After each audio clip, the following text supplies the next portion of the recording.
1000 ஆலயங்கள் கட்டுவதை விட ஒரு பாடசாலை கட்டுவது சால சிறந்தது. இந்த பொன்மொழிக்கு உரியவர் யாரும் தெரியுமா?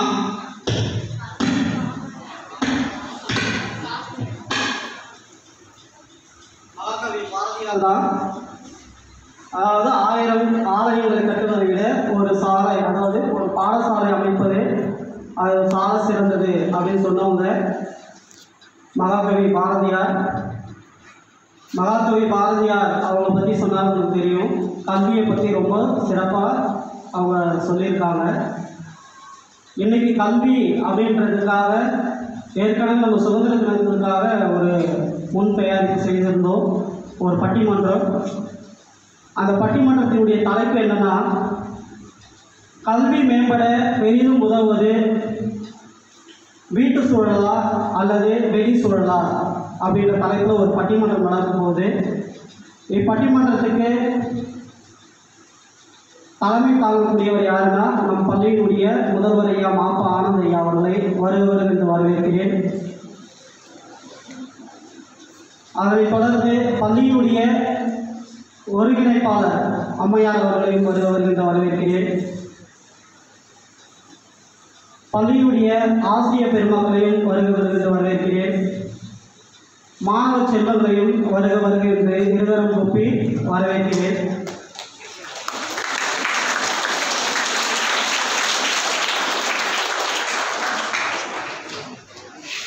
பட்டிமன்றத்தினுடைய தலைப்பு ஏற்கனவே நான் கூறிவிட்டேன்.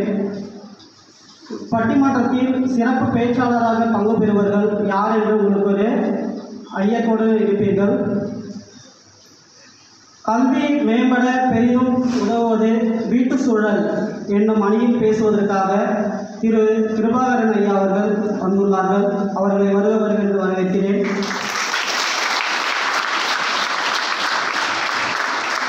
அதனைத் தொடர்ந்து மாணவன் பேரரசன் அந்த அணியில் பேசுவதற்காக வந்துள்ளான். அவரை வருக என்று வரவேற்கிறேன். அந்த அணியில் மாணவி காயத்ரி பேச வந்துள்ளார்கள். அவர்களையும் வருக என்று வரவேற்கிறேன்.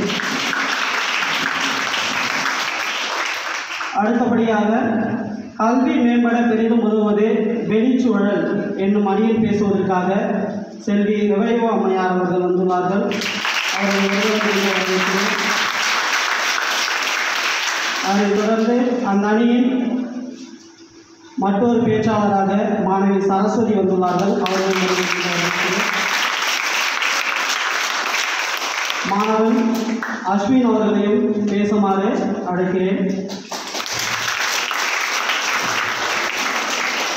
அதாவது கல்வி மேம்பட பெரிதும் உதவுவது வீட்டு சூழலா அல்லது வெளிச்சூழலா என்னும் அணியில் இரு அணிகள் பேசப் போகிறார்கள். அவர்கள் பேசுகின்ற போதே நமக்கு தெரியும், கல்வி மேம்பட பெரிதும் உதவுவது வீட்டு சூழலா அல்லது வெளி சூழலா அப்படின்றத அவங்க எடுத்து வைக்கக்கூடிய கருத்துக்களை பொறுத்தே நமக்கு தெளிவாக புரிந்துவிடும். கல்வி மேம்பட பெரிதும் உதவுவது வீட்டு சூழல் அல்லது வெளி சூழல் அப்படின்றது நமக்கு தெரிய வரும். முதலாவதாக பேச வரக்கூடியவங்க வீட்டு சூழல், அதாவது கல்வி மேம்பட பெரிதும் உதவுவது வீட்டு சூழல் என்னும் அணியில் பேசுவதற்காக மாணவி காயத்ரி அவர்களை பேசுமாறு அன்புடன் அழைக்கிறேன்.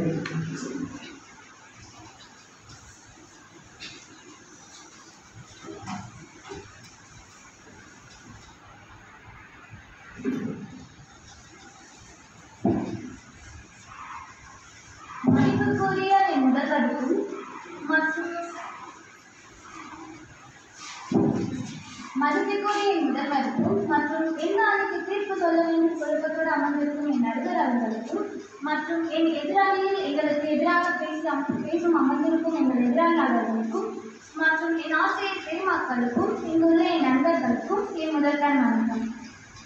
கேடில் விழிச்செல்வம் கல்வி ஒருவருக்கு மாடல்ல மற்ற எவை. ஒருவருக்கு அழிவில்லாத சிறந்த செல்வம் கல்வியே ஆகும். கல்வியை தவிர மற்ற செல்வங்கள் எல்லாம் செல்வம் அல்ல. இவ்வுலகத்தை மாற்ற மிக சக்தி வாய்ந்த ஆயுதம் கல்விதான். அக்கல்வியை பெற்று சிறப்புட வாழ பெரிதும் உதவி செய்வது வீட்டுச் சூழல்தான் என்று சொல்லி என் உரையை தொடங்கிய நடுவர் அவர்களே, கல்வி தொடரும் இடம் வீடுதான். ஏனென்றால் ஒரு தாய் தன் குழந்தைக்கு எது சரி எது தவறு என்று கற்பிக்க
அவங்க தாங்க ஏபிஜே அப்துல் கலாம். பாருங்க, அவங்க அப்போ அவங்க நல்ல வழி எங்கேருந்து கற்றுக்குறாங்க? அவங்க வீட்டில் இருந்து, அவங்க அப்பா கிட்ட இருந்து தான் நம்ம கருணையை கற்றுக்குறோம். நம்ம அப்பா கிட்ட இருந்து தான் நம்ம கருணையை கற்றுக்குறாங்க. நம்ம அம்மா கிட்ட இருந்து தான் நம்ம அன்பையெல்லாம் கற்றுக்கணும். அப்போ பாருங்க, நம்மளுடைய ஒழுக்கம், நம்மளுடைய தமிழ்நாட்டோட பண்பாடு எல்லாமே வீட்டில இருந்து உருவாகுதுங்க. அப்போ வீட்டு சூழல் எவ்வளோ முக்கியம்னு பாருங்க. ஒரு குழந்தை இந்த ஸ்கூல்ல படிக்க முடியாது, இவனுக்கு படிப்பு ஏறாதுன்னு ஸ்கூல்ல தான் அவங்க டிசி கொடுத்து அனுப்பிச்சிட்டாங்க. அவங்க அம்மா எதுவும் சொல்லாம அந்த குழந்தையை கூட்டிட்டு போயிட்டு அவனுக்கு எப்படி சொன்னா அவனுக்கு புரியும், அவனுக்கு எப்படி சொன்னா அது புரிஞ்சுப்பான் அப்படின்ட்டு ஒவ்வொன்றா சொல்லி கொடுக்க ஆரம்பிச்சாங்க. அந்த குழந்தை எதிர்காலத்துல ஒரு நம்ம எல்லாருக்கும் வெளிச்சம் கொடுக்குதுங்க. பாருங்க, அந்த குழந்தை படிக்காது அப்படின்னு சொல்லி ஸ்கூல்ல விட்டு அனுப்பிச்சுக்கிட்ட குழந்தை இப்ப நம்ம எல்லாருக்கும் அவங்க பேர் தெரியும். அப்ப பாருங்க, இதுல வெளிச்சூழலே இல்ல, வீட்டு சூழல் தான். வீட்டு சூழல்ல இருந்து அவங்க எப்படி முன்னேறி இருக்காங்க பாருங்க. 130 குரல்ல பிழை இல்லாம ஒப்பிச்சா நம்ம ஸ்கூல் பாராட்டும். கரெக்டா? கரெக்ட். ஆனா ஒரு குரலை மட்டும் அந்த குரல் படி நம்ம வாழ்ந்தா நம்ம அம்மாவும் அப்பாவும் நல்லா பாராட்டுவாங்க. கரெக்டா? கரெக்ட். அப்ப பாருங்க, அந்த ஒரு குரல் படி வாழ்ந்தா நம்மளை பாராட்டுவாங்க யாரு? நம்ம அம்மாவும் அப்பாவும் தாங்க. ஒரு சின்ன கதை கேளுங்க. ஒரு குழந்தை அவங்க தாத்தாவோட வெளியே போகுது. அந்த குழந்தை பட்டுன்னு அவங்க தாத்தா கிட்ட சொல்லுது, தாத்தா எனக்கு ஜுரம் இருக்க மாதிரி இருக்கு, பாருங்க எனக்கு ரொம்ப ஜுரம் இருக்கு அப்படின்னு சொல்லுது. அந்த தாத்தா வந்து அவங்க தொட்டு பார்த்துட்டு சொல்றாங்க, உனக்கு ஜுரம்லாம் இல்லையடா, ஏன்டா போய் சொல்ற அப்படின்றாங்க. அந்த பையன் இரும்பி காட்டுறான், பாருங்க எனக்கு இருமல் வருது, இப்போ ஜுரம் இருக்கு, நீங்க சரியா பார்க்க மாட்டீங்க அப்படின்னா. அந்த தாத்தா அதெல்லாம் செக் பண்ணிட்டு, இல்லடா ஏன்டா போய் சொல்ற, உனக்கு ஜுரமே இல்லை, இந்த மாதிரிலாம் போய் சொல்லிட்டு இருக்காதா அப்படின்னு திட்டுறாரு. அதுக்கு அந்த பையன் சொல்றான், இதுதான் ஜுரம் இல்லைல்ல, எனக்கு ஐஸ்கிரீம் வாங்கிடுங்க அப்படின்னு கேட்குறான். இதுக்கு முன்ன அந்த பையன் அவங்க தாத்தா கிட்ட ஐஸ்கிரீம் கேட்கும் போது அவன் சொல்லியிருக்கான், அது தாத்தா சொல்லியிருக்காரு, உனக்கு ஜுரம் இருக்கு, நீங்க ஐஸ்கிரீம் சாப்பிடக்கூடாதுன்னு. ஆனா இப்ப பாருங்க, அவங்க தாத்தா வாயாலே எனக்கு ஜுரம் இல்லைன்னு சொல்லிட்டு எனக்கு ஐஸ்கிரீம் வாங்கி கொடுங்க எப்படி கேட்கிறான். அவங்க புத்திசாலித்தனத்தை பாருங்க. அவங்க தாத்தா ஃபர்ஸ்ட்னு ஆச்சரியப்படாது, நம்ம பிள்ளைக்கு எவ்வளவு ஒரு புத்திசாலித்தனம் இருக்காங்க. இப்ப பாருங்க, நம்ம திறமை அங்கீகரிக்கிற இடம் பள்ளிதான். கரெக்டா? நம்ம திறமைகளெல்லாம் அங்கீகரிக்கிற இடம் பள்ளிதான். இப்ப நான் பேசுனா கூட என் திறமை எனக்கே தெரியாத வெளிக்காட்டுறது என் பள்ளிதான். ஆனா என் புத்திசாலித்தனத்தை அங்கீகரிக்கிறது நம்ம வீடு தான். இங்க பாருங்க, ஒரு வீட்டு சூழல் இருந்து தான் நம்ம கற்றுக்கிற எல்லா விஷயமும் உருவாகுது. இங்க வந்து உட்காந்துட்டு இருக்கோம்னா நம்ம வீட்டு சூழல் தான் காரணம். நம்ம வீட்டு சூழல் இல்லைன்னா நம்ம இங்க வந்து உட்காந்துருக்கோமான்னு சந்தேகம் தான். அப்ப பாருங்க, வீட்டு சூழல் இல்லைன்னா நம்ம இங்க வந்து உட்காந்துருப்போமா? ஏன் எதிராளியாளர்களுக்கு நான் கேட்கிறேன், வீட்டு சூழல் இல்லைன்னா நீங்க வந்து உட்காந்துருக்கீங்களா, இல்லை நீங்க முன்னாடி தான் எங்களுக்கு எதிராக பேசிருக்கீங்களா? இந்த கேள்வி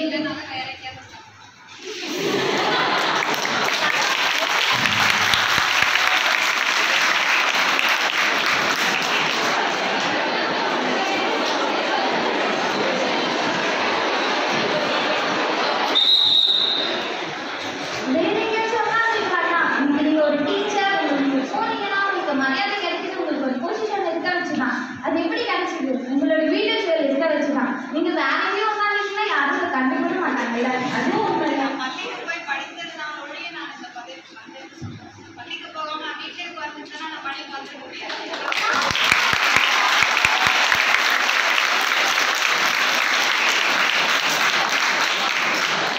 இந்த பள்ளிக்கு போகும்போது செஞ்சாரு வீட்டு சூழல். உங்க அப்பா அம்மா இல்லாமல் ஸ்கூல் பக்கம் கூட போனது இல்லைல்ல, போக முடியாது. அப்ப பாருங்க வீட்டு சூழல் எவ்வளவு முக்கியம். வீட்டு சூழல் தான் முக்கியம் என்று சொல்லி நான்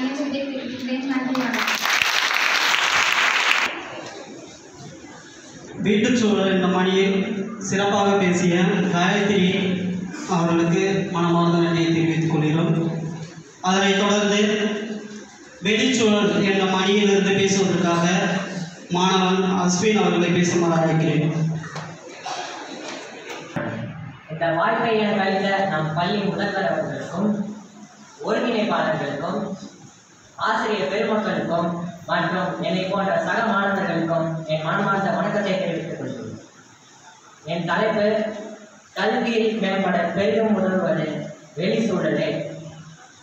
அதாவது ஒரு குழந்தை வீட்டுக்கே வெளி சொல்றத சிறந்தது என்று அம்மா அப்பா அண்ணா தங்கச்சி தம்பி இவங்க மட்டும்தான் பார்க்கணும். ஆனால் ஒரு குழந்தை வெளியே வரும்போது தான் அம்மா அப்பாவை தவிர இன்னும் இவ்வளோ பேர் இருக்கிறாங்களா, இவங்க எல்லாரும் நம்ம உறவுட்டாங்கிறத கற்றுக்கோம்.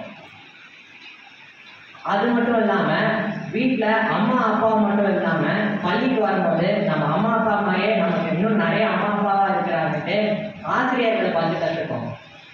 அது மட்டும் இல்லாமல் அண்ணா தங்கச்சி அப்படி இருக்கிற எல்லா நிலைமையிலும் நம்ம நண்பர்கள் கூட இருப்பாங்க. எங்கே போனாலும் அண்ணா தங்கச்சி கூட வருவாங்களான்னு தெரியாது, ஆனால் கண்டிப்பாக நண்பர்கள் கூட வருவாங்க.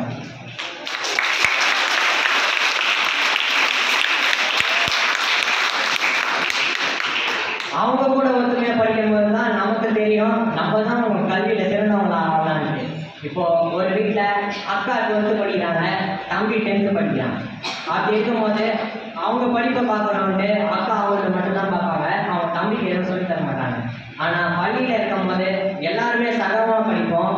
அவங்களுக்கு தோணுனது எல்லாத்தையும் நம்ம கேள்வியாகவும் கேட்கலாம், அதுக்கு ஏற்றபடி அவங்க நண்பர்களும் பதில் சொல்லுவாங்க. இந்த மாதிரி வீட்டில் நடக்காது. அது மட்டும் இல்லாமல் நம்ம வெளியே பள்ளியில் படிக்கும் போது தான் போட்டி போட்டு படிக்க முடியும். நான் ஒரு கேள்வி கேட்குறேன், போட்டி ஜெயிக்கிறதுக்கு வைக்கிறாங்களா தோக்கிறதுக்கு வைக்கிறாங்க? தப்பு, தோக்கிறதுக்கு தான் வைக்கிறாங்க. ஒருத்தன் ஜெயிக்கும் போது அதனுடைய அருமை தெரியாது. நம்ம தான் இந்த தடவை ஜெயிச்சிட்டோமே, அடுத்த தடவை நம்ம பார்த்துக்கலாம்ப்பா, எந்த எக்ஸாம் வந்தாலும் நம்மளாம் எழுதி பாஸ் ஆகிடலாம் தான் நினைப்போம். ஆனால் தோக்கும் போது தான் தெரியும் நம்ம இந்த எக்ஸாமில் ஃபெயில் ஆகிட்டோமே, அடுத்த தடவை போர்டு எக்ஸாம்லாம் வந்தால் எப்படி பாஸ் ஆகுது அப்படின்னு ஒரு பயம் வரும். நீங்களே சொல்லுங்க, இந்த மந்த்லி டெஸ்ட்டில் மார்க் கம்மியாகிட்டுட்டேன், ஆனால் இந்த பீரியடிக் டெஸ்ட்டில் கஷ்டப்பட்டு படித்து மார்க் வாங்கினவங்க தான் எத்தனை பேர்?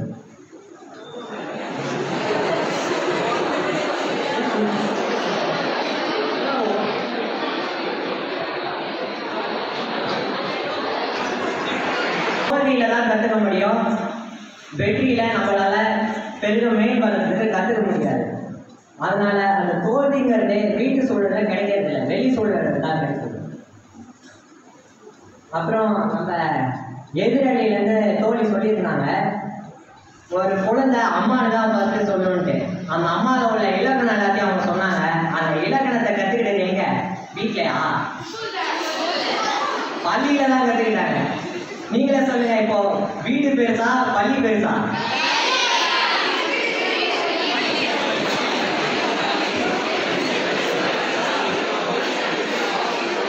அதே மாதிரி ஒரு குழந்தைய அம்மாவும் அப்பாவும் மட்டும் பார்த்தனா அந்த குழந்தைக்கு அருமை தெரியாது. ஆனால் வெளியே பள்ளிக்கு வரும்போது இந்த மாதிரி பட்டிமன்றம் அந்த மாதிரி நிறைய ஸ்டேஜ் பர்ஃபார்மன்ஸ்லாம் பண்ணும்போது தான் அவங்க அம்மா அப்பாவும் பார்க்கும்போது அவங்க அம்மா அப்பாவுக்கும் பெருமையாக இருக்கும். அந்த குழந்தைய எல்லாரும் பாராட்டும் போது நம்ம இன்னும் முடியும் அப்படிங்கிற தைரியம் வெளியே தான் கிடைக்கும். அதே மாதிரி ஸ்கூல்லேருந்து மட்டும் எடுத்துக்க முடியாமல் இப்போ வெளியே மரத்தோட்டம் அப்படின்னு ஸ்கூல்லேருந்தே கூட்டிகிட்டு போவாங்க. நிறைய பொது இடத்துக்கெல்லாம் கூட்டிகிட்டு போயிட்டு நம்ம அங்கே இருக்கிறத நேரடியாக கற்றுக்கிற மாதிரி கூட்டிகிட்டு போவாங்க. அப்படி போகும்போது, ஓ மரத்தோட்டத்தில் இதெல்லாம் இருக்குதா, ரோஸ் எல்லாம் இப்படி தான் பூக்குதா, நம்மளும் நம்ம வீட்டில் இப்படி வச்சோம்னா அதுவும் நல்லா பூக்குமே அப்படிங்கிற ஒரு தெளிவு கிடைக்கும். அது மூலயமா நம்ம வெளியே இருக்கிற மாதிரியே நம்மளும் பண்ணலாம், நம்மளுக்கும் அதெல்லாம் தெரியும் அப்படிங்கிற ஒரு தைரியம் வரும். அப்துல் கலாம் யாருதான் எல்லாருக்குமே தெரியும். அவர் வீட்டிலே இருந்ததுனால தான் ராக்கெட்டை கண்டுபிடிச்சாரா? இல்லைங்க, அவங்க ஆசிரியர் அவங்கள கடற்கரையை கூட்டிகிட்டு போனாங்க. அப்படி போகும்போது அவர்கிட்ட பறவையெல்லாம் பறக்கிறத பார்த்தாரு. அப்போ அவருக்குள்ள ஒரு ஆசை, பறவையெல்லாம் பறக்குது, மனுஷனால பறக்க முடியாதா அப்படின்னு ஒரு கேள்வி அவருக்குள்ளே உண்டாச்சு. அதனால தான் நான் முதல் ராக்கெட்டை உருவாக்குனாங்க. அதை அவர் வீட்டில் இருந்தால் உருவாக்கியிருக்க முடியுமா? ஆகையால் வீட்டு சூழலை விட வெளி சூழலை சிறந்தது என்றே சொல்லி இந்த உரையை முடித்துக் கொள்கிறேன். நன்றி, வணக்கம். சூழல் சிறந்தது, அதாவது பேசியிருந்த காயத்ரி மாணவி அவர்களுக்கு எதிராக வெளிச்சூழல் தான் சிறந்தது என்று கூறிய அஸ்வின் அவர்களுக்கு மிக்க நன்றி. அதனைத் தொடர்ந்து வீட்டு சூழல் சிறந்தது என பேசுவதற்காக மாணவன் பேரரசன் அவர்களை பேசுமாறு அழைக்கிறேன்.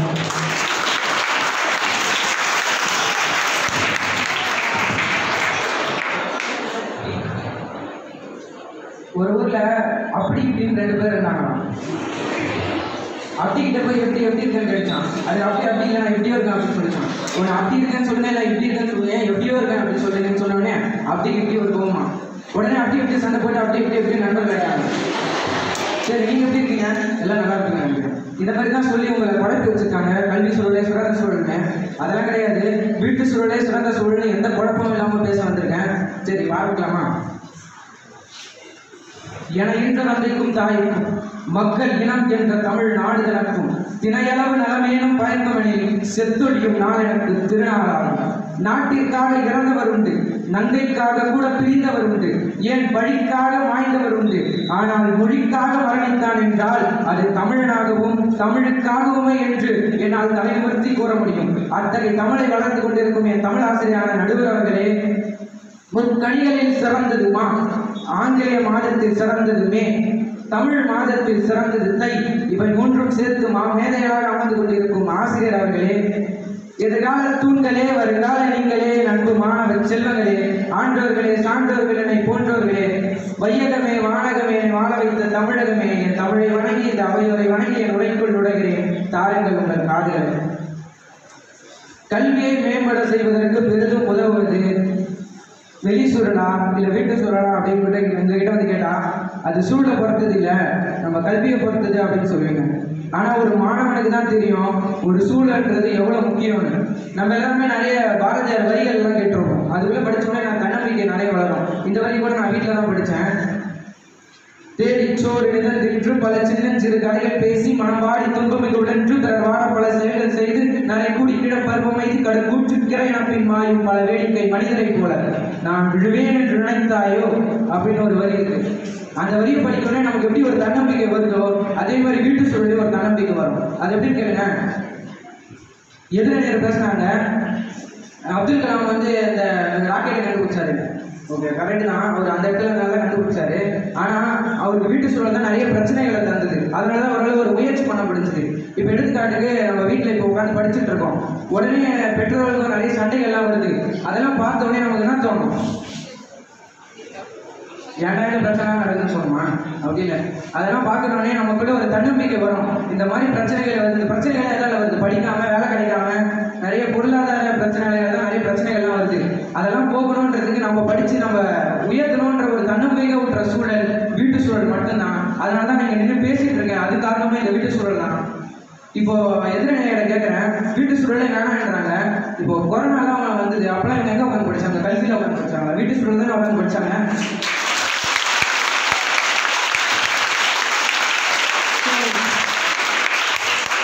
இவங்க சொல்கிற மாதிரி வீட்டு சூழல் வேணால் பள்ளி சூழலே போதும் அப்படின்னு சொல்லி உங்களை ஒரு பள்ளிக்கூடத்தில் வந்து அடைச்சி வச்சிடுறாங்க. இப்போது அடைச்சி வச்சிட்டோடனே இப்போ பெற்றோர்களை பார்க்க முடியாது, சாப்பிட முடியாது, படிக்க முடியாது, நிறைய மன உளைச்சல் ஆகும் பெற்றோர்களை பார்க்க முடியாமல். நீங்கள் ஒரு பக்கம் பெற்றோர்களை பார்க்க தவிக்கிறீங்க, பெற்றோர்கள் உங்களை பார்க்க ஒரு பக்கம் தவிப்பாங்க. இந்த மாதிரி பண்ணுறதுனால நம்ம மன உளைச்சல் தான் வரும். படிப்பு வருமா? இப்போ ஒருத்தர் கஷ்டப்பட்டு காலையிலேருந்து கிளம்பி சாப்பிட்டு ஒரு ஓடியாருவான். ஓடி வந்து பார்த்தா சோறுவாக வந்து உட்காருவான். உட்காந்தோடனே ஃபஸ்ட்டு பீரியடு கெமிஸ்ட்ரி எடுத்தால் யாருக்கு தூக்கம் வருமா? வராது.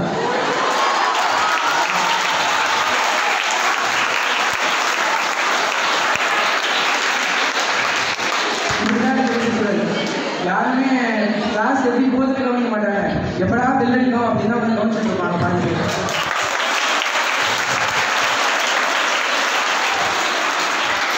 பாருங்க, ஃபஸ்ட்டு இந்த எந்த இடத்துல இருக்குன்னே தெரியாது, எதோ யோசிச்சுட்டு இருப்பாங்க. இந்த மாதிரி தான் நிறைய மாணவர்கள் இருக்காங்க. இப்போ என்ன சொல்கிறாங்க, இப்போ வீட்டு சூழலாம் பள்ளி சூழலே போதும் அப்படின்னு சொல்லி பள்ளிக்கூடத்திலே இருக்காங்கன்னு வச்சுக்கோங்க. நிறைய மாணவர்கள் ஆளாக வரும். இப்போ எடுத்துக்காட்டி நம்ம ஸ்கீம் அது சொல்லலாம். இப்போ அவங்க வந்து பெற்றோர்களை சந்திக்க முடியாமல், பெற்றோர் கூட பேச முடியாமல் இருந்தனால தான் அவங்க மன உளைச்சல் ஆகி அவங்களை தவறான முடிவு எடுக்க வச்சது. இதுவே அவங்க வீட்டு சூழல் சார்ந்திருந்தா அவங்களுக்குள்ள இருக்க மன பிரச்சனைகளை பெற்றோர்கிட்ட பகிர்ந்து கொள்ளும் போது அவங்களுக்குள்ள ஒரு நிம்மதி கிடைக்கும். அவங்க தவறான முடிவு எடுக்க வச்சிருக்காரு. அப்போ வீட்டு சூழல் ஒரு உயிரை காப்பாற்றுற சூழலாக இருக்கிறத மறந்துட்டாங்க போகலாம்.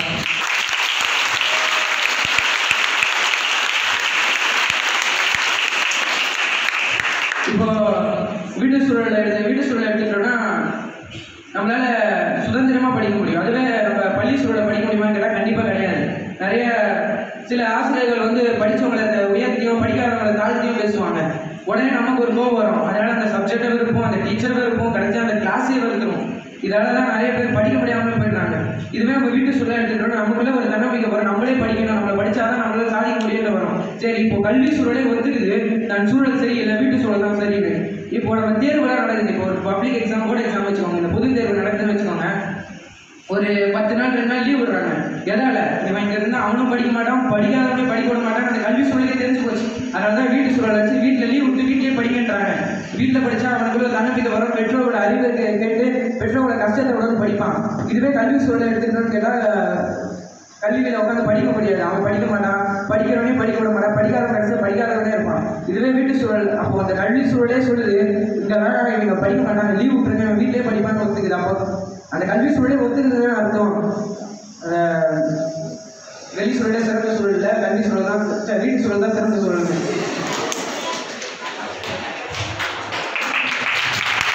இப்போ நம்ம நிறைய பேர் இப்போ என் காலில் கூட சொன்னாங்க, சொல்லும் போது சொன்னாங்க, இப்போ நம்ம வீட்டு சூழலை உட்காந்துருந்தா கையில் ஃபோன் வாங்கிட்டு இப்போ கிளாஸ் நடத்திட்டு இருப்பாங்க ஆன்லைனில், உடனே நம்ம மன உடைச்சலுக்கு ஆளாயிடுவோம். வேற ஒரு கிளாஸ் நடத்திட்டு இருக்கும்போது நம்ம ஒரு பாட்டு கேட்டுட்டு இருப்போம். இதனால் பண்ணுறதுனால நம்மளால கான்சென்ட்ரேஷன் செலுத்த முடியலன்னு சொன்னாங்கன்னா அப்படி கிடையாது. எனக்கு எப்படி தெரியுமா, எதனா கிளாஸ் எடுத்தால் நான் பாட்டு கேட்டு தான் கிளாஸ் கவனிச்சுட்டே இருப்பேன்.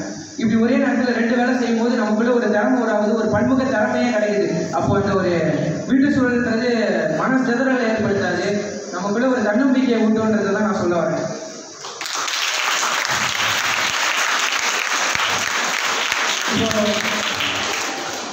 இப்போ நம்ம பாருங்க, நான் பண்ணிட்டு தான் இருக்கேன். இப்போ என்னால் ஒழுங்காக பேச முடியுமா கேட்டால் இந்த மாதிரி ஒழுக்கத்தை இந்த மாதிரி தான் இருக்கணும், அப்படி தான் இருக்கணும்னு சொல்லுது. ஆனால் இதுவே சுதந்திரமான சூழல் எது கேட்டால் வீட்டு சூழல், எங்கே வேணால் உட்காந்து படிக்கலாம். இப்போ எங்கள் கிளாஸில் கூட அடிக்கடி பிளேஸ் சேஞ்ச் பண்ணி உட்கார வைப்பாங்க.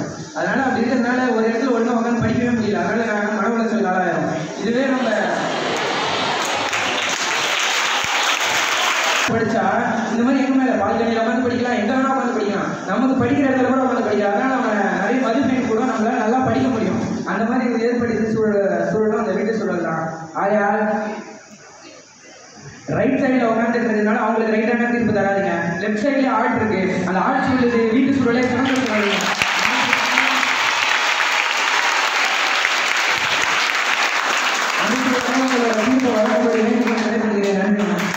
சூழல் நம்ம மணியில் பேசிய பேரரசனுக்கு மிக்க நன்றி. வீட்டு சூழல் தான் நமக்கு நம்பிக்கை கொடுக்கிறது அப்படின்னு ஒரு கருத்தை எடுத்து வச்சிருக்காரு. அதனை தொடர்ந்து வெளி சூழல் என்ற மணியிலிருந்து பேசுவதற்காக மாணவி சரஸ்வதி அவர்களை பேசுமாறு அழைக்கிறேன்.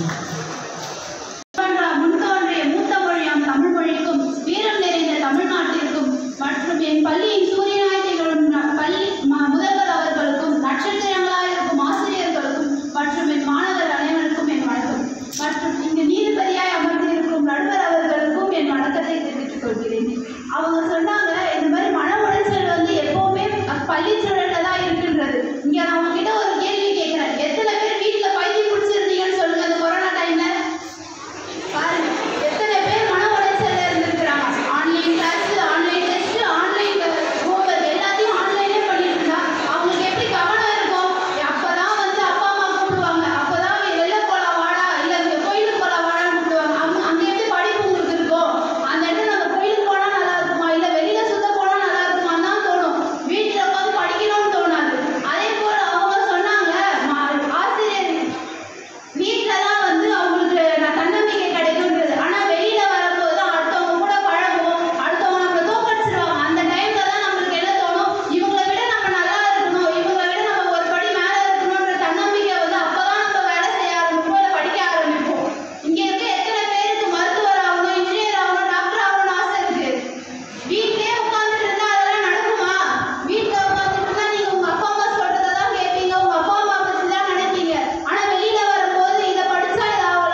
அப்படின்ற அணியில் பேசிய சரஸ்வதி அவர்களுக்கு மிக்க நன்றி. அதைத் தொடர்ந்து கல்வியை மேம்படுத்துவது வீட்டு சூழல் என்ற அணியிலிருந்து அந்த அணியினுடைய தலைவர் திரு கிருபாகரன் ஐயா அவர்களை பேசுமாறு அழைக்கிறேன்.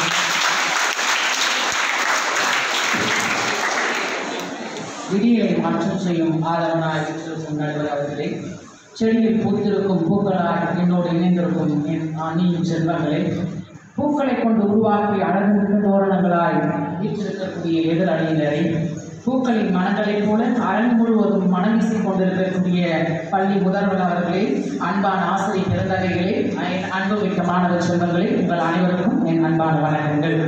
இந்த பட்டிமன்றத்தின் தலைப்பு என்னவென்றால், இன்றைய கல்வி சூழல் ஆனது நம்முடைய கல்வியின் தரத்தை மேம்படுத்துவது குடும்ப சூழலா அல்லது வேலை சூழலா? இதுதான் தலைப்பு. எல்லோரும் தலைப்பை திசை திருப்பிக் கொண்டிருக்கிறார்கள் என்று எண்ணுகின்றேன். கல்வியின் தரம் உயரப்படுவதற்கு குடும்பத்திலேயே இருக்க வேண்டுமா, இல்லை பள்ளிக்கு போகாமல் வீட்டிலே இருங்கள் என்று நாங்கள் சொல்லவில்லை. வீட்டிலே இருக்கிறது அல்ல நாங்கள் சொல்ல வந்த தலைப்பினுடைய சாராம்சம். கல்வியின் தரத்தை உயர்த்துவது வெளிச்சூழலா அல்லது வீட்டு சூழலா? இதுதான் தலைப்பு. ஒரு குழந்தை பிறந்து 2 வயதிற்குள்ளாகவே அதனுடைய மூளை வளர்ச்சி 70% வளர்ந்து விடுகிறதா? ஒரு குழந்தை பிறந்து தன்னுடைய 8 வயதில் அதனுடைய மூளை வளர்ச்சி முழுமையாக அடைந்து விடுகிறது. அப்படி ஒரு குழந்தை பிறந்து 8 வயதில் அதன் மூளை வளர்ச்சி முதிர்ச்சி அடைகிறது என்றால், எங்கள் பள்ளிக்கு வந்த பிறகு 2 வயசாகுது குழந்தை, வீட்டில் இருக்கும்போது தானே 2 வயசாகுது. அப்போ வீட்டில் இருந்து சொல்லிக் கொடுக்குறது யாருங்க? அவ்வளோதான். இதுதான் அங்கே இருக்கக்கூடியது. இவங்க எல்லாருமே ஒரு குழந்தை சிந்திக்க வேண்டும், பகுப்பாய்வு செய்ய வேண்டும், ஏதாவது நம்ம புதுசாக கற்றுக்கொள்ள வேண்டும் அப்படின்னா அதுக்கு மிக முக்கியமான இடம் எதுன்னு கேட்டால் அதுதாங்க நம்மளுடைய வீட்டு சூழல். இது வெளியே கிடைக்கலையா அப்படின்லாம் நாங்கள் சொல்ல வரல. வெளியே இருக்கிறத விட குடும்பத்தில் அதிகமாக சொல்லி தராங்கன்னு சொல்ல வந்துருக்கிறோம். ஓகே, இப்போ ஒரு வீடு கட்டுவோம். அந்த வீடு கட்டும்பொழுது கண்டிப்பாக அதுக்கு பேஸ்மெண்ட் போடுமா போட மாட்டோமா? யாராவது அடித்தளம் போடாமல் வீடு கட்ட முடியுமா? ஆனால் ஒரு காமெடி ஒன்று இருக்குது. வடிவேல் காமெடி. போலீஸ் ஸ்டேஷனில் வடிவேல் நின்றுட்டு இருக்கும்போது கால் மட்டும் ஆடிட்டே இருக்கும். அவரோட மட்டும் பேசலாம்னு நினைக்கும். உடனே அவர் வடிவேல் கேள்வி கேட்கும்போது, பேஸ்மெண்ட் வீக்கு பில்டிங் ஸ்ட்ராங்கு அப்படின்றாரு. பேஸ்மெண்ட்டை வீக்காக இருந்தால் பில்டிங்கே கீழே விழுந்துருப்பார். இந்த பேஸ்மெண்ட்டை முதல் உருவாக்கி நமக்கு அடித்தளமான ஒன்றை கொடுக்குறது யாருன்னு கேட்டால் அது குடும்பச்சுவர் தான். எதிர்த்தரப்பினர் சொல்கிறது எல்லாமே எப்படி தெரியுமா இருக்குது? 100 பேர் தண்ணியில் விழுந்துட்டான். எங்கே விழுந்துட்டான்? 100 பேர் தண்ணியில் விழுந்து அதில் போய் 10 பேரை காப்பாற்றிடுறோம். 10 பேரை நாங்கள் காப்பாற்றிட்டோம்னு பெருமை அடிச்சுக்கிறாங்க. இதுதான் அவங்க. ஆனால் மீதி இருக்கிற நான் கேட்குறோம், அந்த 10 பேரை காப்பாற்றிட்டீங்க, மீதி இருக்கிற 90 பேர் நீங்கள் என்ன செய்ய போறீங்க? நாங்கள் கேட்குறோம், 100% 100 பேரையும் காப்பாற்றுற ஒரு இடம் தான் குடும்பம்.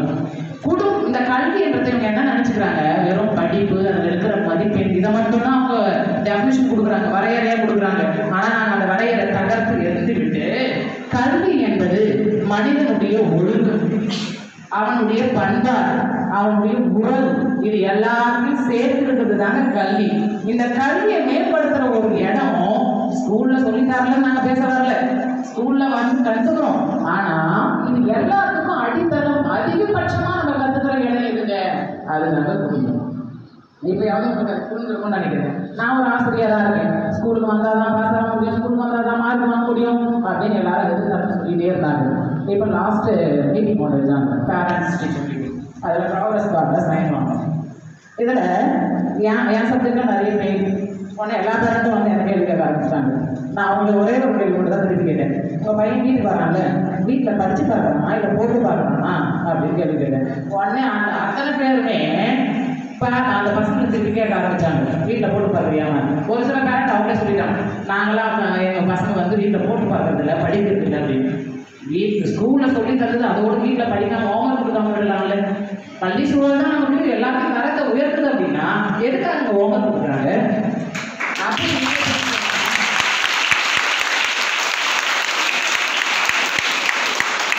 அதுக்கு சொன்னாங்க, கல்வி சூழல் தான், அந்த வெளி சூழல் தான் எல்லாத்தையும் நம்ம உயர்த்துது. பள்ளிக்கு வந்து எல்லாத்தையும் கற்றுக்கிறதுக்கு நமக்கு உதவுது அப்படின்னு சொல்லிட்டே இருக்காங்க. இந்த பள்ளிக்கூடத்திற்கோ அல்லது வெளி சூழலுக்கும் நம்மளை அனுப்பி விடுவது யாரு? பெற்றோர்கள் தானே. சும்மாவே நம்மளை அனுப்பி விட முடியுமா? இந்த பள்ளியில் நம்ம சும்மாவே சேர்த்துருவாங்களா? இதுக்கு யாரும் கட்டணும்? முதல் பொருளாதாரத்தை பற்றி பிரச்சனை. இதை நான் என் அனுபவத்துல இருந்தே சொல்றேன். நான் பிஎஸ்சி காலேஜ் படிக்கும்போது டெய்லி எனக்கு 50 ரூபாய் செலவாகும் பஸ் ஃபேர். ஒரு நாள்லாம் என்கிட்ட 50 ரூபாய் இருக்காது, 48 ரூபாய் இருக்கும். அந்த 2 ரூபாய்க்கெல்லாம் காலேஜ் போகாம நான் காலேஜ் வச்சுட்டு அது இப்போ பஸ் ஃபேர் இல்லை அப்படின்னா ஏதாவது இருந்துச்சுன்னா யாருக்கையாவது போய் அந்த டைமுக்கு 1 மணி நேரத்தில் போய் கடன் வாங்கி அந்த கடன் வாங்கிட்டு பஸ் ஃபேர் போவோம். இதெல்லாம் வாங்கி கொடுக்குறது யாருங்க? வெளிச்சூழல் நமக்கு உதவி செய்யுமா? கண்டிப்பா உதவி செய்யாதுங்க. வெளிச்சூழல் நம்முடைய கல்வி தரத்தை உயர்த்துவதற்கு 30% உதவி செய்கிறது என்றால் நிச்சயம் மீதி இருக்கக்கூடிய 70% குடும்ப சூழல் தான் நம்மை உயர்த்துவதற்கு கல்வியின் தரத்தை உயர்த்த உண்மையாக அமைகிறது. இதை வெறும் நான் கதையாகவும் காமெடியாகவும் சொல்லிட்டே இல்லை. இது வரலாற்று ரீதியாகவும் நான் ஒரு பதிவு உங்ககிட்ட முன்னாடி கண் முன்னாடி இருக்கணும்னு ஆசைப்படுறேன். இன்னைக்கு உலகத்திலேயே மிக தொழில்நுட்ப ரீதியாக உயர்ந்த ஒரு இடத்துல இருக்கிறாங்க. அவங்கள மிஞ்சிக்க யாருமே கிடையாது. நம்மளாம் அணுகுண்டு வச்சு நம்ம யாருக்காவது சண்டை வந்துச்சுன்னா அணுகுண்டு போடுவோம். ஒரு நாட்டில் இன்னொரு நாட்டுக்கு எல்லா நாட்டையும் அணுகுண்டு போய் அவங்க நாட்டில் இருக்கிற பூமியில தான் விழும். ஆனால் அந்த ஒரு நாட்டில் மட்டும் அணுகுண்டு போட்டால் பூமியில விழவே விழாது. பூமியில உழறதுக்கு முன்னாடியே வானத்தில் இருக்கிற வளிமண்டலத்திலேயே அந்த மணுகுண்டு செயல் எடுத்து போயிடும். அவ்வளோ பெரிய தொழில்நுட்பம். அது எந்த நாடு யாருன்னு தெரியுமா உங்களுக்கு? தெரியாது. இஸ்ரேல் அப்படின்ற ஒரு குட்டி நாடு தாங்க. இஸ்ரேல் அப்படின்ற ஒரு குட்டி நாடு. அவங்க அந்த மக்கள் யாருன்னு கேட்டால் யூதர்கள். இவங்க யூதர்கள் ஒரு சின்ன நம்மளுடைய தமிழ்நாடு எவ்வளோ சைஸ் இருக்கோ அதை விட கம்மியான சைஸ் தான் இஸ்ரேல் அப்படின்ற நாடு. இன்னைக்கு தொழில்நுட்பத்தில் அவங்களை மிஞ்ச ஆள் இல்லை, உளவு தொகையில் அவங்களை மிஞ்ச ஆள் கிடையாது, எந்த விதமான ராணுவ காலத்தில் அவங்களை மிஞ்சுவதற்கு ஆள் கிடையாது. இந்த மாதிரியான இதுக்கெல்லாம் முன்னேறணும் அப்படின்னா வெறும் வெளிச்சூழல் மட்டும் அவங்கள எல்லாத்தையும் பக்குவப்படுத்திட்டு இருந்ததுன்னு நினைக்கிறீங்களா? இன்னைக்கு இந்த உலகத்தில் இருக்கக்கூடிய வரலாற்றை நீங்க சும்மா கொஞ்சம் திருப்பி புரட்டி பார்த்தீங்கன்னா தெரிஞ்சிருக்கும். உலகத்தில் இருக்கக்கூடிய அழிக்கப்பட்ட இனங்கள் எந்த இனமும் ரொம்ப பாதிக்கப்பட்ட இனம் எதுன்னு கேட்டால் அது யூத இனம் தாங்க. கிட்டத்தட்ட முதல் உலக போர் முடிஞ்சிருச்சு. முதல் உலக போர் எப்போ நடந்துச்சுன்னு உங்களுக்கு தெரியும். 1990 அந்த செகண்ட் ஃபர்ஸ்ட் வேர்ல்டு வார் முடிஞ்சு போகுது. முதல் உலக போர். ரெண்டாவது உலக போர் 1948 வருஷத்துல திரும்பவும் ஆரம்பிக்க போகுது. இந்த இடைப்பட்ட காலத்துல இந்த முதல் உலக போருக்கும் 2வது உலக போருக்கும் மூல காரணமா இருக்கக்கூடிய ஒரு நாடு யாருன்னு கேட்டா ஜெர்மனி. ஜெர்மனி தானே. இந்த ஜெர்மனியோட முதல் உலக போருக்கு அப்புறமா ஜெர்மனியோட அதிபரா அதாவது படைத்தளபதியா ஒருத்தர் வராரு. அவரோட பேரு ஹிட்லர். எல்லாருமே தெரிஞ்சிருக்கும். இந்த ஹிட்லர் அப்படின்றவர் எங்களுடைய எல்லாத்துக்கும் எங்களுடைய வேலையை பறிச்சிடுறாங்க, எங்களுடைய உரிமையை பறிச்சிடுறாங்க, எங்களுடைய பொருளாதாரத்தை பறிச்சிடுறாங்க. இது எல்லாத்துக்கும் மிக முக்கியமான காரணமானவங்க இந்த யூதர்கள் தான். இந்த யூதர்களை கண்டிப்பா நம்ம நாட்டில் இருக்கவே விடக்கூடாது அப்படின்னு சொல்லி முடிவெடுத்த ஹிட்லர் ஒரு 4 ரூல் போடுறாரு. என்னென்ன ரூல்லாம் போடுறாருன்னா, ஃபர்ஸ்ட் நீங்க பள்ளிக்கூடத்துக்கு போகவே கூடாது. முதல் ரூல் அதான் போடுறாரு ஹிட்லர். யூதர்கள் யாரும் பள்ளிக்கூடத்திற்கு செல்லக்கூடாது. 2வது யூதர்கள் யாரும் தங்களுக்கென சுயமான தொழில் செய்யக்கூடாது.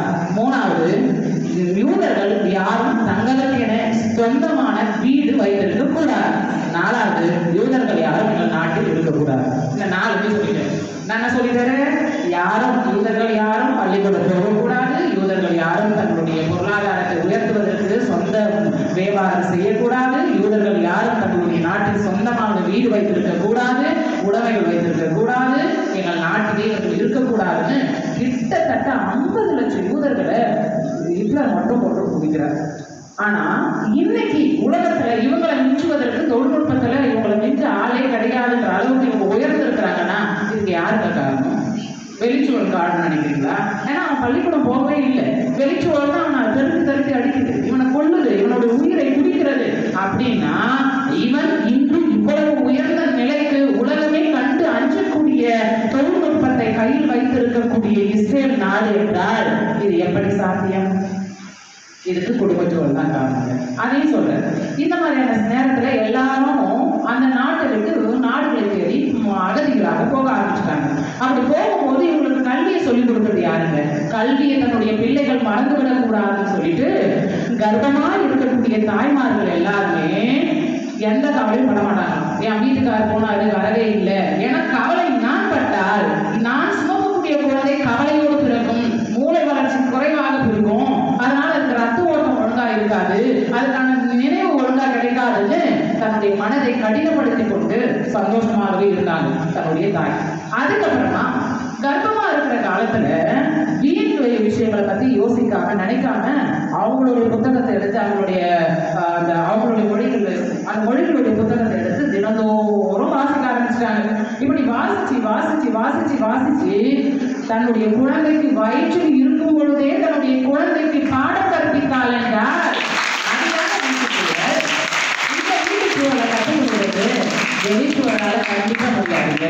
அதுக்கப்புறம் வயிற்றுல இருக்கிறவங்க மட்டும் சொல்லிக் கொடுக்கல, வயிற்றுல இருந்து பிறந்ததுக்கு அப்புறமும் தன்னுடைய வீட்டிலேயே வச்சு தன்னுடைய குழந்தைக்கு பாடத்தை எழுத படிக்க வெளிச்சூழல் இப்படி இருக்கிறது என்ற வரலாற்று தன்னுடைய குழந்தைக்கு சொல்லிக் கொடுத்தது யார் என்றால் அப்பொழுது இருந்த யூதர்களுடைய தாய்மார்கள் தாங்க.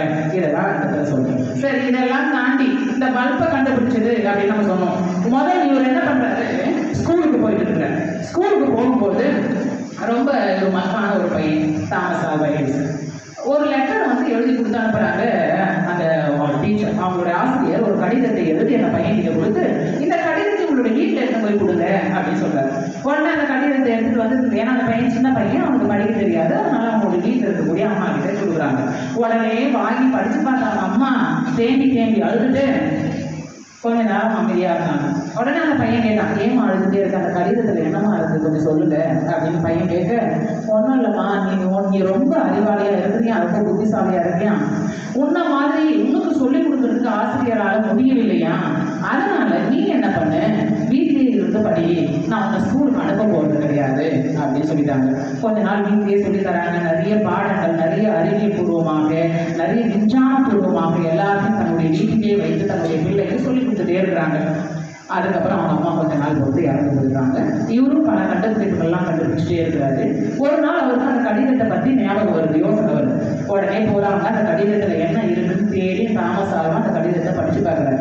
அதை படிச்சு பார்க்குற அந்த கடிதத்துல என்ன இருக்குன்னா, உங்க பையன் இனி எதுக்குமே வேலைக்கு ஆக மாட்டான், லாய்க்கு கிடையாது, அவன் வெறும் முட்டாளு, அவனை வேற ஏதாவது வேலை செய்யறதுக்கு மாடு வாங்கியோ இல்லையா வேற வேலைக்கு நடத்துங்க, அவன் இனிமேல் படிக்கிறதுக்கு எங்களால் படிக்க வைக்கவும் முடியாது, அவன் படிக்கிறதுக்கும் லாய்க்கு கிடையாதுன்னு அந்த கடிதத்தில் எழுதியிருந்தது.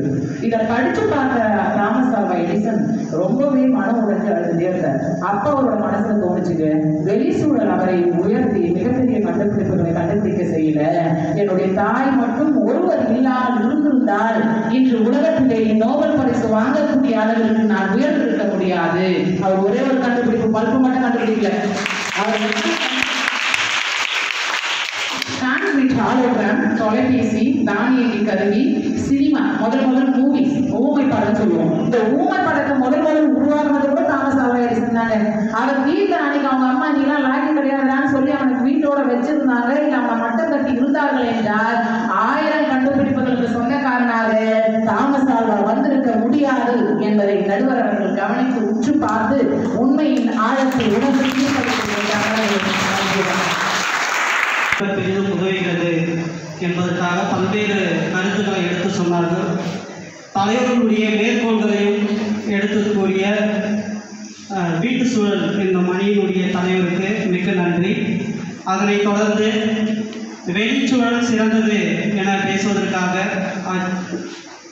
அந்நணியினுடைய தலைவி செல்வி ரெவென்யூ அம்மையார் அவர்களை பேசுமாறு அழைக்கிறேன்.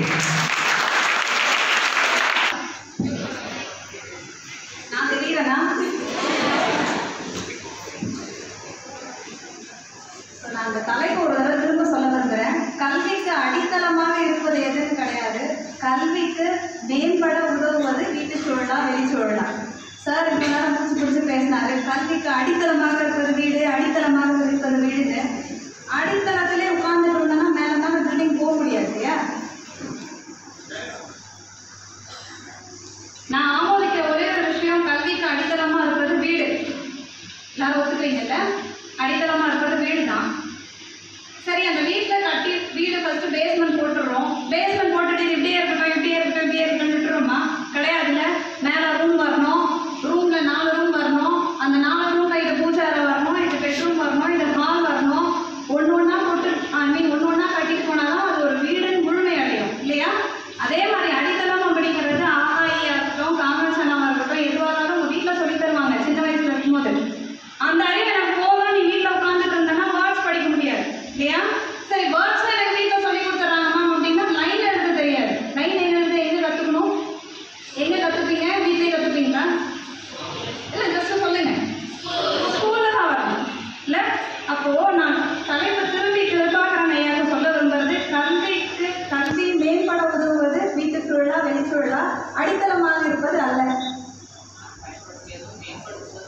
இல்லை மேம்படுத்துவதுங்கிறது எனக்கு அதிகமாக கேட்ட மாதிரி இல்லை. உங்களுக்கு எதாவது கேட்டுச்சா? எஸ், அதிகமான வார்த்தை அடித்தளம். அதனால் அதை நான் திருத்தி அமைக்கிறேன். மேம்பட உதவுவது தான். ஸோ அதனால் நான் ஆரம்பிக்கிறது எங்கேருந்து அப்படின்னா, யூஸ்வலாக நம்ம எல்லாருக்கும் தெரிஞ்ச விஷயம், மனிதனுக்கு மிகவும் தேவையான 3 விஷயம் என்னவா இருக்கும் சொல்லுங்க பார்க்கலாம்.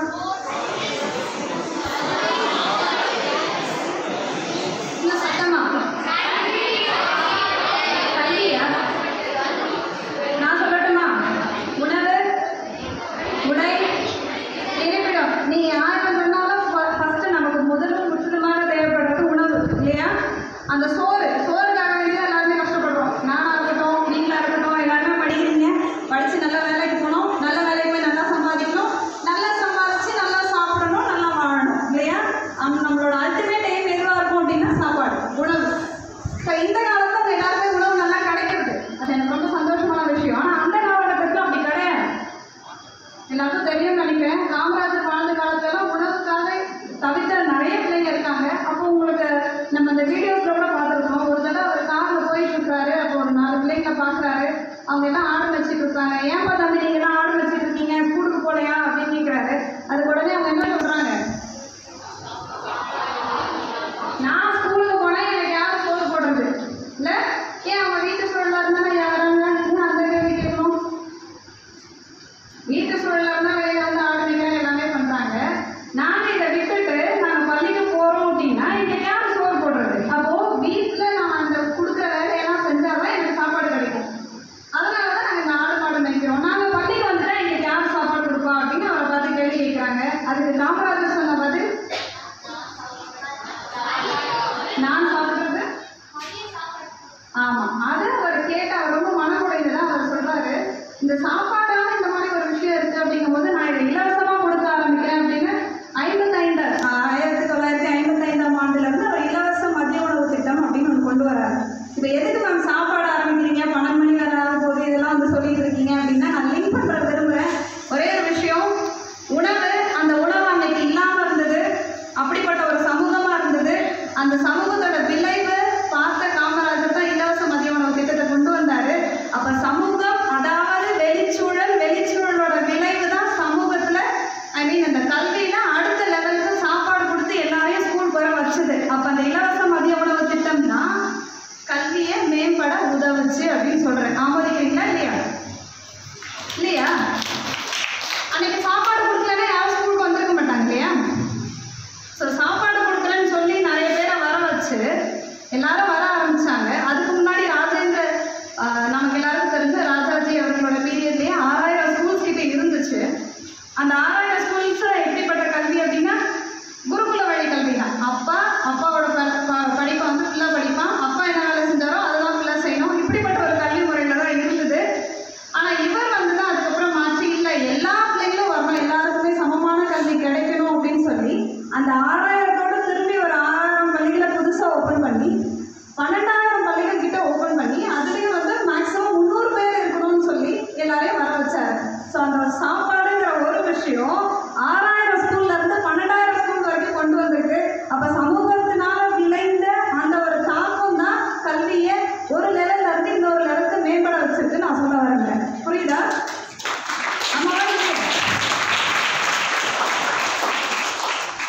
ஸோ இது மட்டும் கிடையாது, இன்னும் 2-3 விஷயம் சொல்லணும் அப்படின்னா சமூகம், முன்னேற்றம், இதெல்லாம் நான் பேசணும் அப்படின்னா கண்டிப்பாக 2 பேரை மறுத்துட்டு நான் பேச முடியாது. யாராக இருக்கும்னு நினைக்கிறீங்க? சமூகம், முன்னேற்றம், ஒழுக்கம், பெண் கல்வி, 2 பெரிய தலைவர்கள், பாரதியார், பெரியார், அப்புறம் இன்னும் காமராஜர் சொல்லிட்டு இன்னும் ஒருத்தர்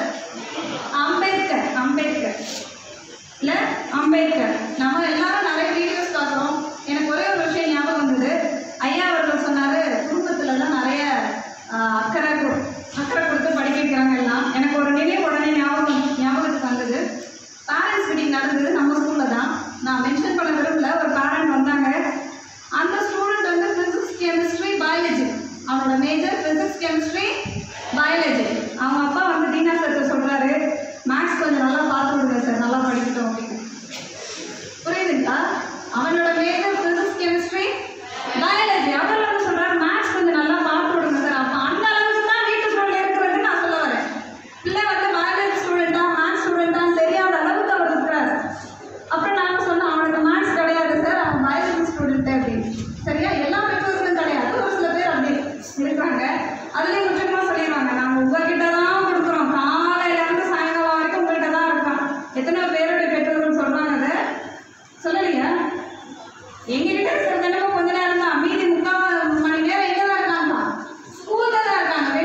கேட்குறோம், முன்னாடி ஒரு 5 days லீவ் வருதுப்பா, எத்தனை பேர் ஸ்கூலுக்கு வரீங்க அப்படின்னு. எத்தனை பேர் கை தூக்குவீங்க?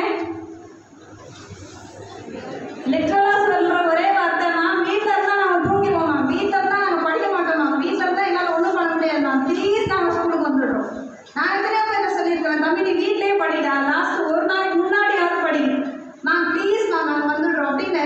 அவங்களுக்கே தெரியும் வீட்டில் இருந்தால் நம்மளால கண்ட்ரோல் பண்ண முடியாது. ஏன்னா அன்னைக்கு தான் நம்மளோட வீட்டில் ஒரு விருந்தாளி வருவாங்கல்ல, அன்னைக்கு தான் நம்ம பிடிச்ச சாப்பாடு செஞ்சு வச்சுருப்பாங்க, நம்ம ஒரு மாதிரி டெம்ப்ட் பண்ணோம், நம்ம வீட்டில் வர சும்மா இருக்க மாட்டாங்க, சாப்பிடு கொஞ்சம் சாப்பிட்டுட்டு படிக்க ஆரம்பிச்சு சொல்லுவாங்க. அன்னைக்கு தான் நமக்கு பிடிச்ச டிஷ்ஷஸாக இருக்கும், நம்மளால அதை மறுக்கவும் முடியாது. சரிம்மா நான் சாப்பிட்டுருமா, சாப்பிட்டு விட்டு ஒரு 2 மணி ஆயிரும், கொஞ்சம் லைட்டாக தூக்கம் வர மாதிரி இருக்கு, அடுத்து என்ன சொல்லுவோம், தூங்கிட்டு ஒரு 4 மணிக்கே எடுத்து படிக்க ஆரம்பிக்கிறோமா இல்லையா? ஆமாம், 4 மணி ஆயிரும். 4 மணி ஆனதும் நிறைய நியூ ஷார்ட்ஸ் வர ஆரம்பிக்கும், அப்படிதானே? நியூ ஷார்ட்ஸ் வர ஆரம்பிக்கும் ஈவினிங் டைம் இல்லை, சரி கொஞ்ச நேரம் ஷார்ட்ஸ் பார்த்துட்டு வரலாம் அப்படி போவோம். ஷார்ட்ஸ் பார்க்க ஆரம்பிச்சு 4ங்கிறது 5 ஆகி 5ங்கிறது 6 ஆயிரும். 6 மணி ஆகும், சரி ஒரு காஃபியை குடிச்சிட்டு ஒரு 2 பிஸ்கெட் சாப்பிட்டு ஃப்ரெஷ்ஷாக படிக்க உட்காரலாம். 6ங்கிறது டீ காஃபி குடிச்சு 6:30 7. சரி 7 மணி ஆயிடுச்சு, இன்னும் 8 மணிக்குள்ளார டின்னர் சாப்பிடணும். 8 மணி முடிச்சுட்டு ஒரு கரெக்டாக ஒரு 10 மணிக்கு உட்காந்துடலாம். 10 மணிலேருந்து 12 மணி வரைக்கும் அட்டை ஸ்ட்ரெச்சில் படிப்போம் இல்லையா? அப்புறம் 12 மணி ஆயிரும், 10 மணி ஆயிரும். 10 மணிக்கு அப்புறம் அவ்வளோதான், தூக்கம் லைட்டாக வரா மாதிரி இருக்கு, தூங்கிட்டு காலையில் எழுந்து படிக்க ஆரம்பிக்கலாம். இதுதாங்க வீட்டில் நடக்கிற சூழல். சரிங்களா? நான் ப்ராக்டிக்கலாக பேசிக்கிட்டு இருக்கேன் அதானே? ஆமாம், அலாரம் வைப்போம், 1 2 3 4 5 அலாரம் வைப்போம், 5க்கு 4 தான் ஆஃப் பண்ணுவோம். ஆமாம், பேருக்கு வைப்போம். 7வது அலாரமாக நம்ம பேரண்ட்ஸ் வந்து அடிச்சு ஒடிச்சு எழுந்திரிக்கே இல்லையா அப்போ அப்படின்னும் போது தான் எழுந்து படிக்க ஆரம்பிப்போம். அதனால் பேரண்ட்ஸோட சப்போர்ட் இருக்குது. வீட்டு சூழல் அடித்தளமாக இருந்தாலுமே மேற்படணும் ஒரு லெவல்லேருந்து இன்னொரு லெவலுக்கு போனோம் அப்படின்னா அது ஸ்கூலில் மட்டும்தான் முடியும். சரியா? ஸோ அதனால தான் நம்மளோட எஜுகேஷன் சிஸ்டம் கூட எப்படி இருக்குன்னா, 1st standard, 2nd standard, 3rd, 4th, ஏன் எடுத்தது 1st ஸ்டாண்டர்ட்லேயே உங்களுக்கு எல்லாத்தையும் சொல்லி கொடுக்குறது இல்லை?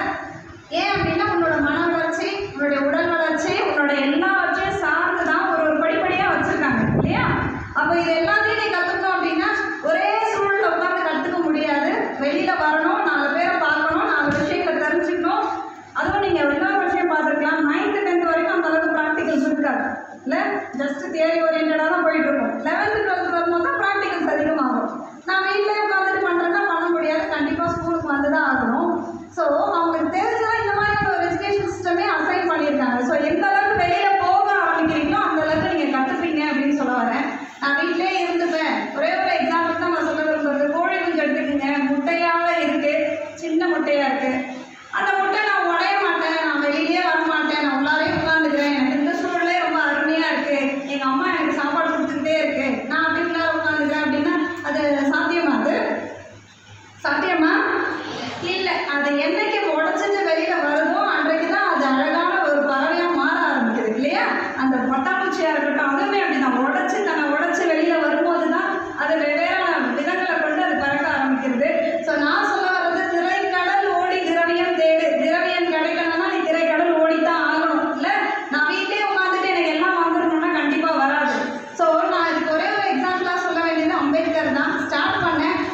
அம்பேத்கரை பற்றி எல்லாருக்கும் தெரியும். நான் ஒரே ஒரு சின்ன விஷயம் மட்டும் ஹைலைட் பண்ண விரும்புறது, அந்த மனுஷன் படிக்காத படிப்பு இல்லை, அப்படிதானே? அப்படிதானே? ஆமாவா இல்லையா?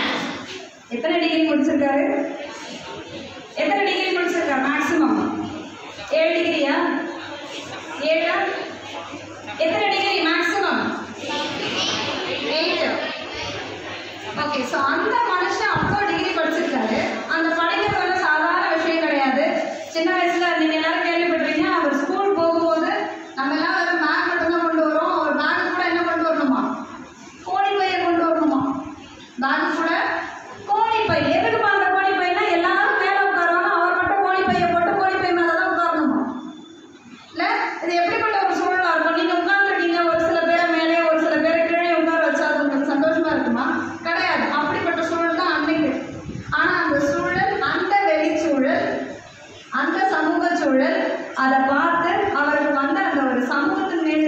பிணைப்புன்னு சொல்றதை விட சமூகத்தின் மேல இருந்த வெறுப்பு தான் அதிகம் இல்லையா? அந்த வெறுப்பின் காரணமாக அவர் தொடர்ந்தது தான் புத்தக வாசிப்பு. எல்லாரும் ஒத்துக்கிறீங்களா? புத்தக வாசிப்பு அவருக்கு அவ்வளோ கோபம் இருந்துச்சு. அதை எல்லாத்தையும் நான் எப்படி சால்வ் பண்றதுன்னு யோசிக்கிறாரு. அதுக்காக ஸ்டார்ட் பண்ணதான் அவர் புத்தக வாசிப்பு. அதனால அந்த சமூக பிணைப்பு தான் அடுத்த லெவலுக்கு எங்க கொண்டு போயிருக்கு? புத்தக வாசிப்பு. ஏன் புத்தக வாசிப்பு? நமக்கெல்லாம் கோவம் தான், உடனே சண்டை போடுவோம், ஃபைட் பண்ணுவோம், இஷ்டத்துக்கு வார்த்தையை விட்டு நம்மளோட கோவத்தை தணிச்சுப்போம் இல்லை? ஆனால் அந்த மனுஷன் அப்படி பண்ணாமல் வாசிப்பு அதிகமாக கூட்டியிருக்காரு. ஏமா இருக்கும்? ஏன் அவர் அதிகமாக வாசிக்க ஆரம்பிச்சாரு? சொல்லுங்க. படிப்பால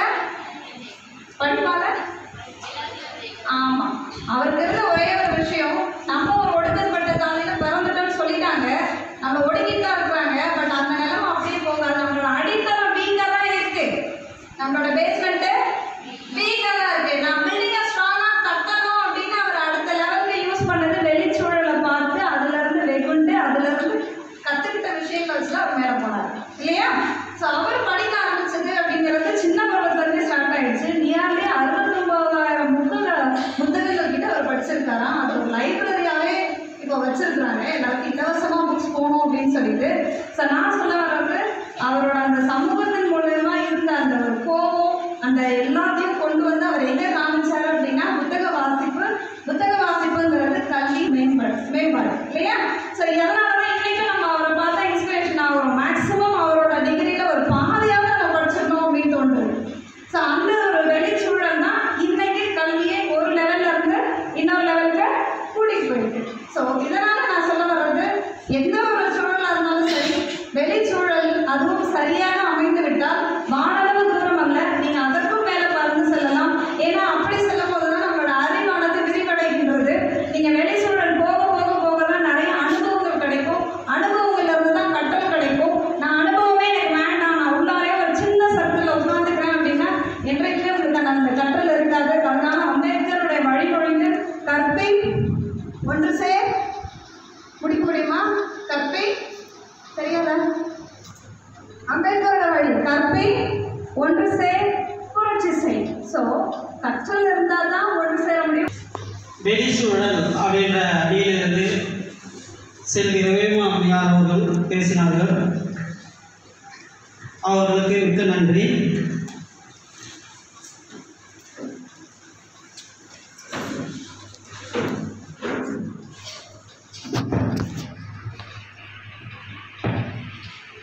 கல்வி மேம்பட பெரிதும் உதவுவது வீட்டு சூழலா அல்லது வெளி சூழலா அப்படின்ற தலைப்பின் கீழே இங்கே பட்டிமன்றம் ஒன்று நடந்தது.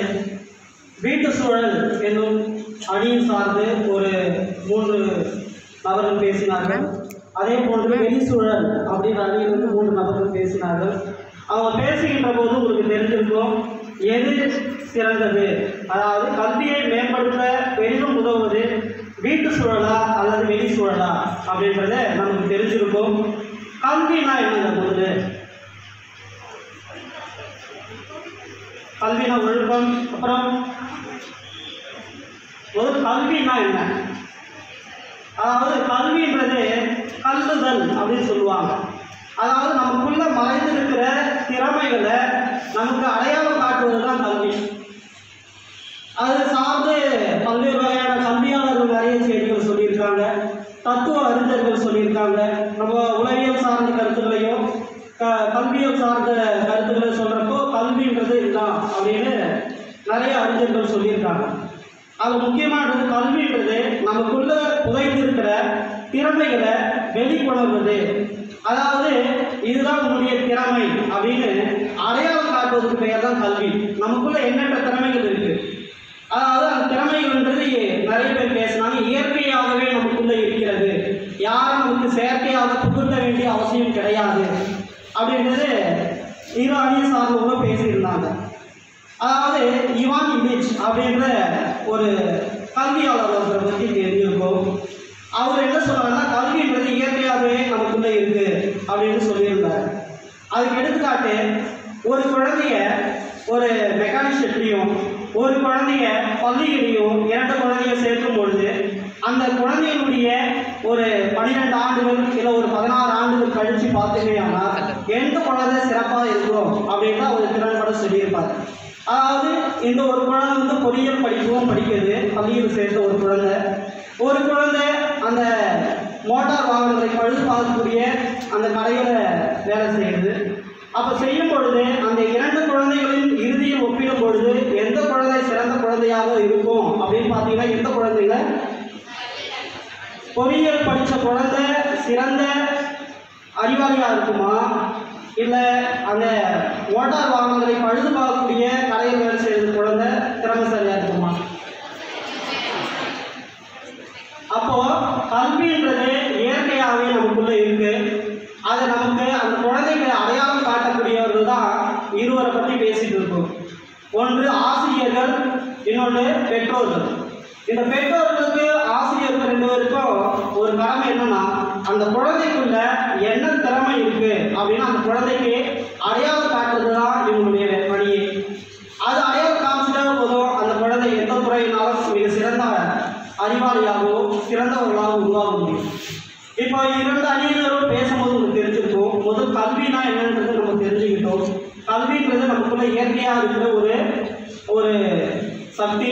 அதை நம்மளை அடையாளம் காட்டுறது தான் பெற்றோர்கள், ஆசிரியர்கள். அதுதான் இது உங்களுக்கு கொஞ்சம் மறைமுகமாக ஒரு தலைப்பு கொடுக்கப்பட்டிருந்தது. கல்வியை மேம்பட பெரிதும் உதவுவது வீட்டு சூழலா அல்லது வெளிச்சூழலா, அதாவது பெற்றோர்களா ஆசிரியர்களா அப்படின்ற தலைப்பு தான் கொடுக்கப்பட்டிருந்தது. இது கொஞ்சம் உங்களுக்கு மறைமுகமாக இருக்கட்டுமே அப்படின்னு கொடுக்கப்பட்டிருந்தது. இதில் இறுதியாக நம்ம பார்க்கக்கூடிய தீர்ப்பு அதுக்காக தான் நீங்கள் பார்த்துட்டு இருக்கீங்க. கல்வி மேம்பட பெரிதும் உதவுவது வீட்டு சூழலா அல்லது வெளி சூழலா அப்படின்றத 2 அணியினரும் பேசிட்டு இருந்தாங்க. அப்படி பேசுறதுல இருவருடைய ஒத்துழைப்புமே நமக்கு தேவை. அதாவது பெற்றோர்களுடைய அவங்களுடைய உதவியும் நமக்கு தேவை, அதே போல் ஆசிரியருடைய உதவியும் நமக்கு தேவை. இருவருடைய உதவியும் இருக்கும் பொழுது தான் நம்ம கல்வியை மேம்படுத்த முடியும். அதனால் இதில் இறுதியாக சொல்ல வர்றது என்னன்னா, கல்வி மேம்பட பெரிதும் உதவுவது, அதாவது வீட்டு சூழலும் நமக்கு தேவை, வெளி சூழலும் நமக்கு சுகாதாரமாக அமைந்தால் கல்வியானது தானாகவே மேம்படும்.